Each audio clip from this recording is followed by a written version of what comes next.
Hello, good morning students. गेली काही दिवस आपण 12th सायन्सचा इनडेफिनाइट इंटिग्रेशन हा टॉपिक बघत आहोत.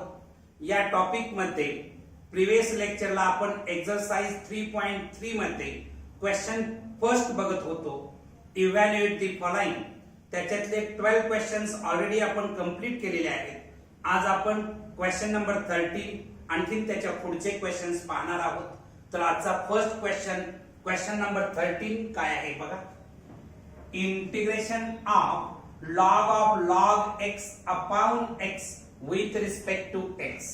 या फंक्शनचं इंटिग्रेशन I येतं असं आपण कन्सिडर करू.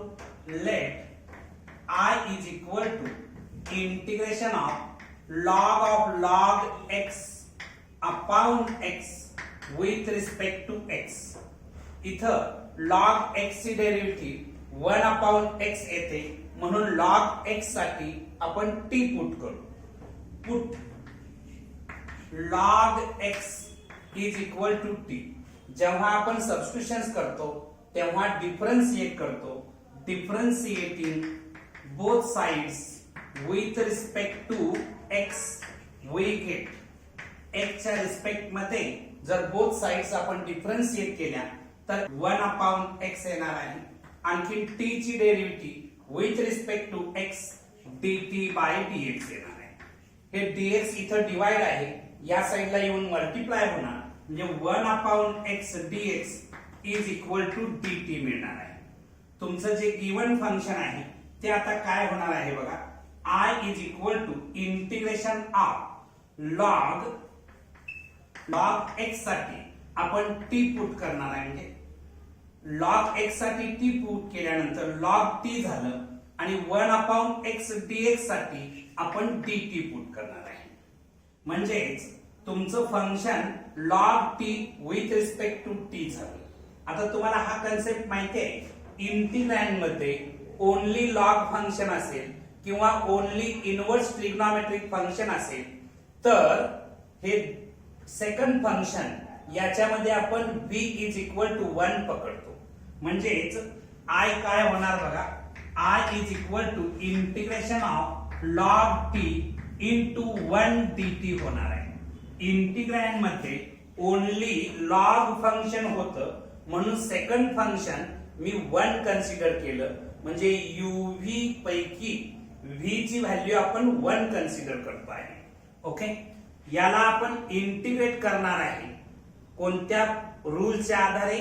इंटिग्रेशन बाय पार्ट्स या रूलच्या आधारे आपण याला इंटिग्रेट करणार आहोत. तर इंटिग्रेशन बाय पार्ट्सच्या आधारे इंटिग्रेशन करत असताना I is equal to first function log t into integration of second function म्हणजे integration of 1 dt minus integration of derivative of first function म्हणजे d by dt of log t into integration of second function म्हणजे integration of 1 dt with respect to t. Next स्टेपला काय होणार बघा. I is equal to log t as it is आहे. 1 चं integration with respect to t मिळणार आहे, minus integration of log t ची derivative with respect to t मला 1 अपॉन t मिळणार आहे. त्याच्यानंतर 1 चं integration with respect to t मिळणार आहे. विथ रिस्पेक्ट टू t हे dt ऍज इट इज लिहिलेलं आहे. नेक्स्ट स्टेपला हे t and t कॅन्सल होईल. I इज इक्वल टू हे t मी सुरुवातीला घेतो t into log t minus integration of 1 dt 1 चे integration with respect to t मिळणार आहे, plus integral constant c. Next स्टेपला इथं आपण t कशासाठी पुट केलं होतं? log x साठी, म्हणून इन्स्टेड ऑफ t आपण log x पुट करू. I is equal to log x into log ऑफ log x minus log x plus integral constant c. या पहिल्या दोन टर्म्स मधून इथं मायनस सिंबल आहे. पहिल्या दोन टर्म्स मधून आपण log x जर कॉमन घेतलं I is equal to log x into bracket log x -1 plus integral constant c हे तुमचं फायनल आन्सर असणार आहे. ओके, नेक्स्ट क्वेश्चन नंबर 14 आपण बघणार आहोत.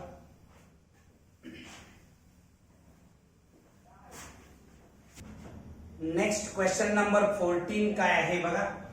Integration of t into sine inverse t upon √1 minus t square dt या फंक्शनचं integration I येतं असं आपण कन्सिडर करू.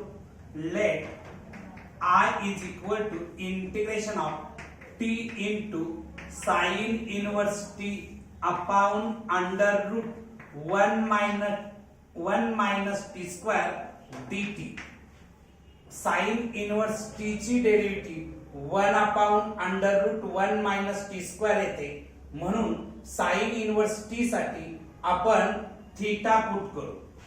Put sine inverse t is equal to theta.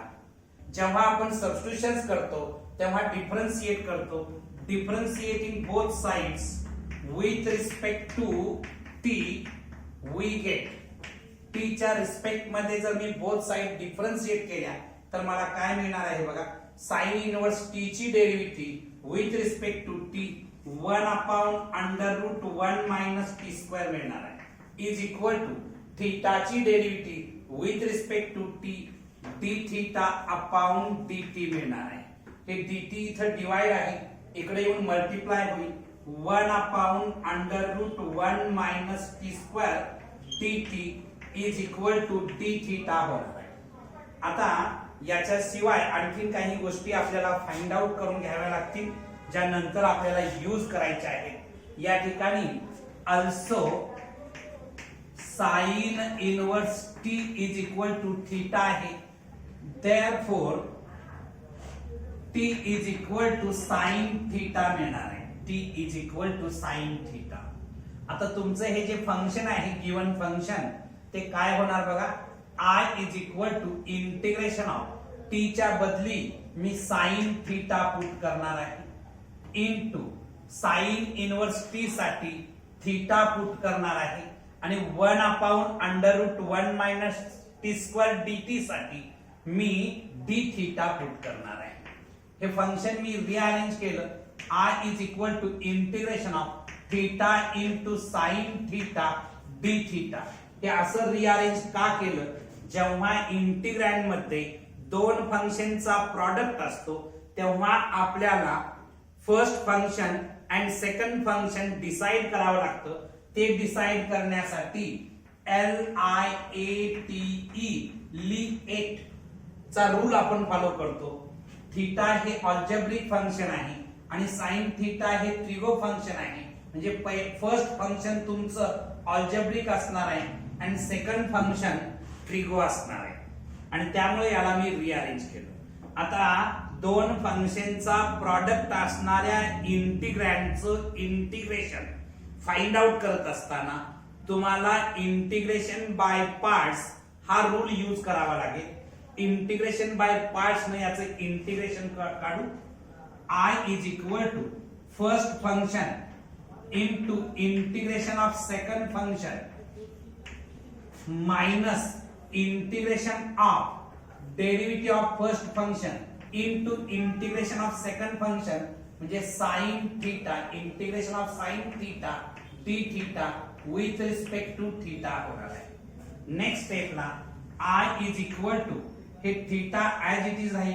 sin थीटाचं integration with respect to theta minus cos theta येतं minus integration of थीटाची derivative with respect to theta 1 येणार आहे. आणखीन साइन थीटाचं integration with respect to theta minus cos theta येणार आहे with respect to theta. हे जे डी थीटा आहे ते ऍज इट इज लिहिलं. नेक्स्ट स्टेपला I इज इक्वल टू हे मायनस सिम्बॉल सुरुवातीला घेतो minus theta cos theta.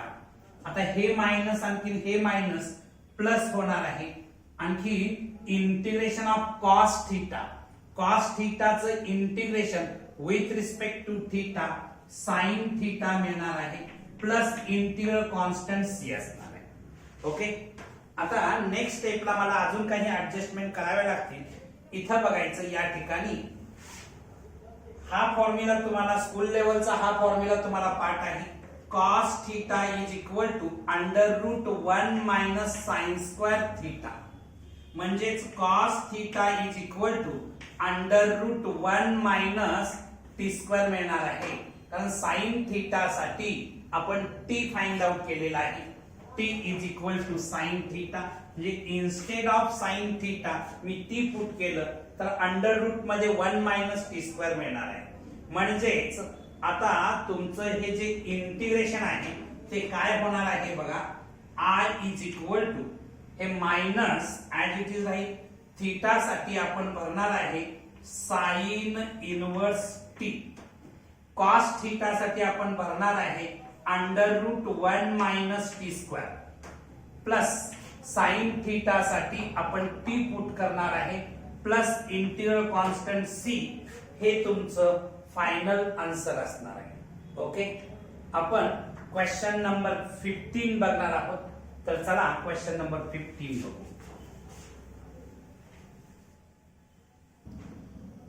Question number 15 आपण आता पाहणार आहोत.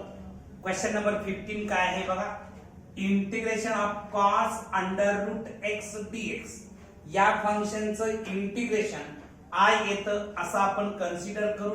Late i is equal to integration of cos √x dx. या √x साठी t सबस्टिट्यूट करू. Put √x is equal to t, therefore x is equal to t square असं आपण substitute करणार आहे. Differentiating both sides with respect to x, we get x च्या respect मध्ये both side जर डिफरन्शिएट केल्या तर आपल्याला मिळणार आहे x चे derivative with respect to x 1 मिळणार आहे. या ठिकाणी d/dx ऑफ t स्क्वेअर होणार आहे. ओके, आता इथं 1 is equal to T square. t ला मी तात्पुरतं x कन्सिडर केलं तर x स्क्वेअर होणार आणि x स्क्वेअर ची डेरिव्हेटिव्ह 2x येते, म्हणजे इथं 2t येणार. याला तात्पुरतं x कन्सिडर केलं होतं म्हणून पुन्हा डिफरन्शिएट करणार, म्हणजे dt/dx होणार. हे dx डिवाइड आहे, इकडे येऊन मल्टिप्लाय होणार.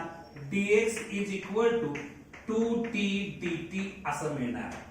आता माझं गिवन फंक्शन काय होणार आहे बघा, i is equal to integration of cos √x साठी t पुट केलेला आहे, म्हणजे cos t झालं आणि dx साठी मला मिळालेला आहे 2t dt मिळालेला आहे. हे 2 कॉन्स्टंट आहे, इंटिग्रेशनच्या बाहेर घेतलं. Integration 2 into integration of t into cos t dt. इथं मी फंक्शन रिअरेंज केलेलं आहे. हे रिअरेंज करत असताना LIATE लीएट चा रूल वापरलेला आहे. t म्हणजेच अल्जेब्रिक फंक्शन आणि cos t म्हणजे ट्रिग्नोमेट्रिक फंक्शन. पहिल्यांदा अल्जेब्रिक फंक्शन येईल, नंतर ट्रिग्नोमेट्रिक फंक्शन येईल.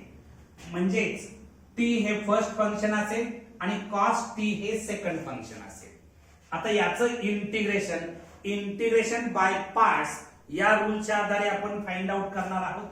i is equal to 2 into bracket मध्ये first function t into integration of second function म्हणजेच cos t dt minus integration of derivative of first function म्हणजे d/dt of t into integration of second function म्हणजे integration of cos t dt with respect to t. Next step ना i is equal to 2 into bracket मध्ये t as it is राहील. cos t चं integration with respect to t मला sin t मिळणार आहे minus integration of t ची derivative with respect to t 1 मिळणार आहे.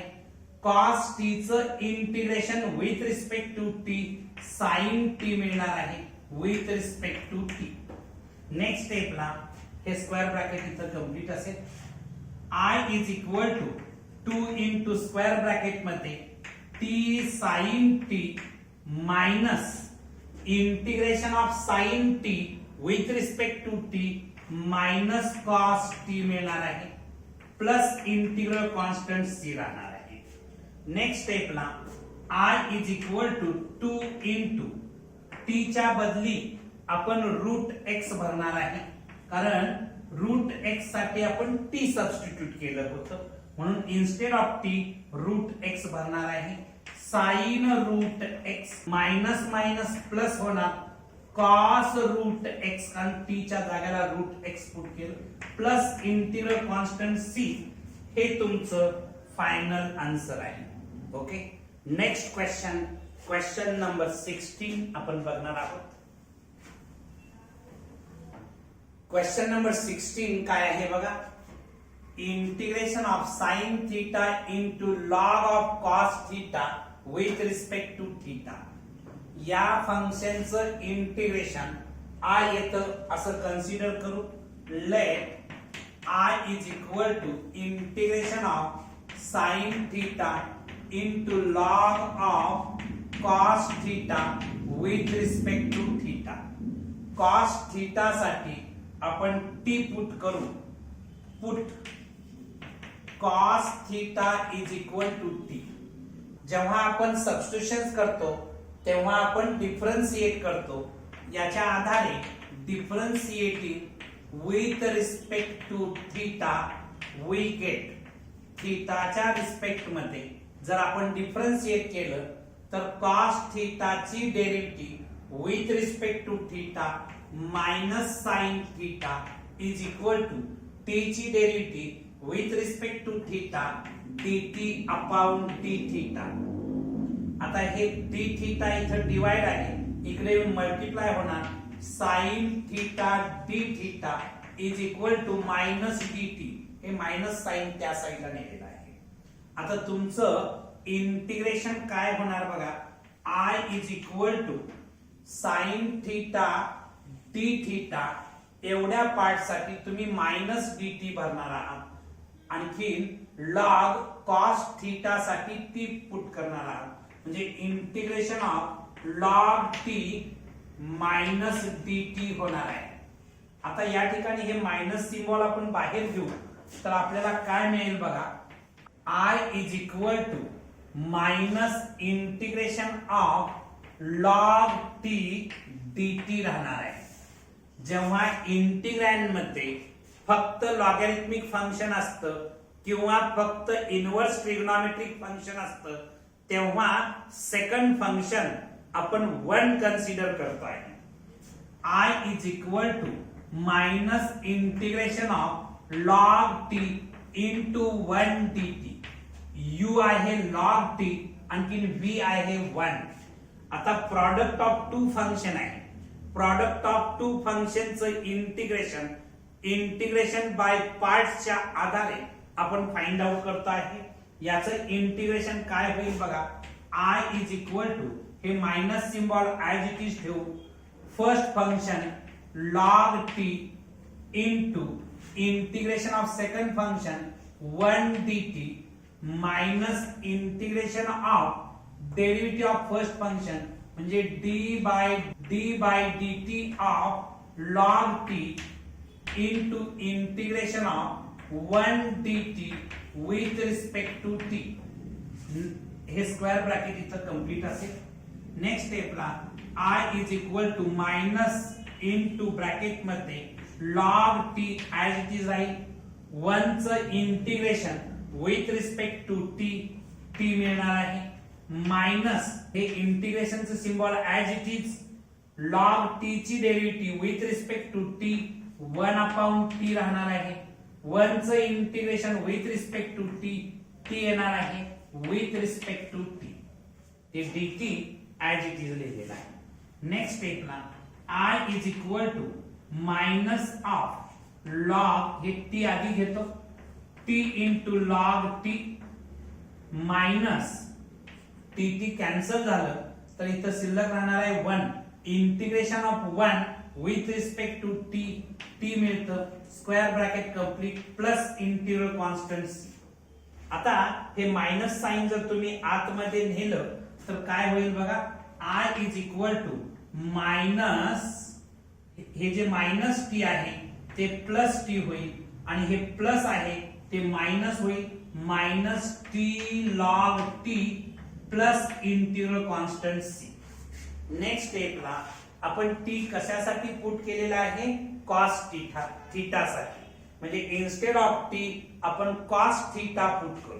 म्हणजेच आय काय होईल बघा, I is equal to cos theta minus cos theta into log of cos theta plus integral constant C.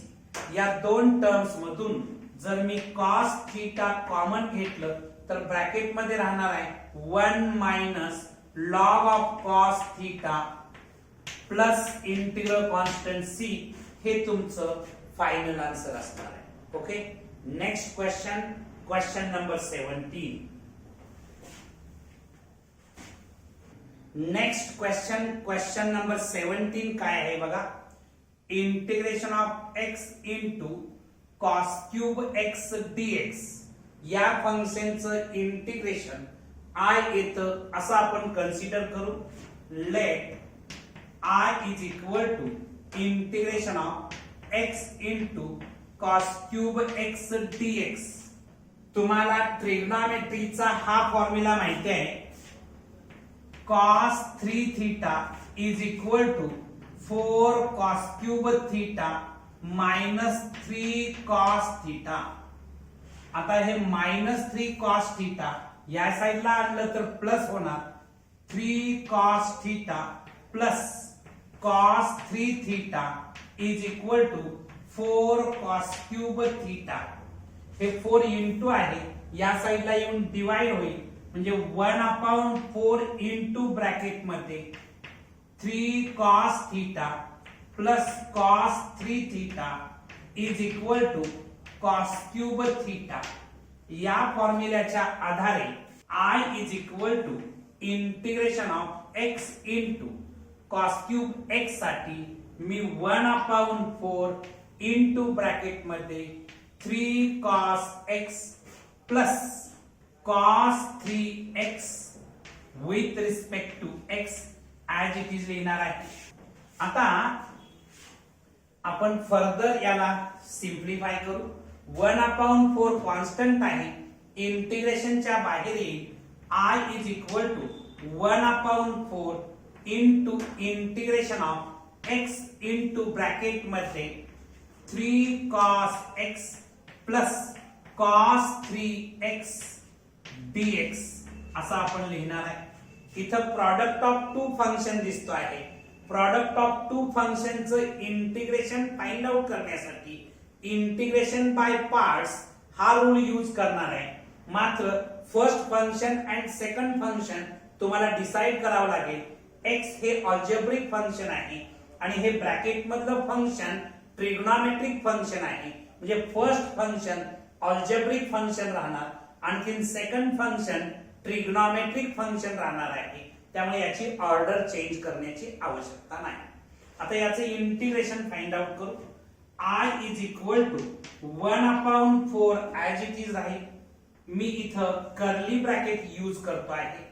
First function x as it is into integration of second function म्हणजे 3 cos x plus cos 3x with respect to x minus integration of derivative of first function म्हणजे d by dx of x into integration of second function म्हणजे integration of 3 cos x plus cos 3x with respect to x with respect to x curly bracket complete होणार.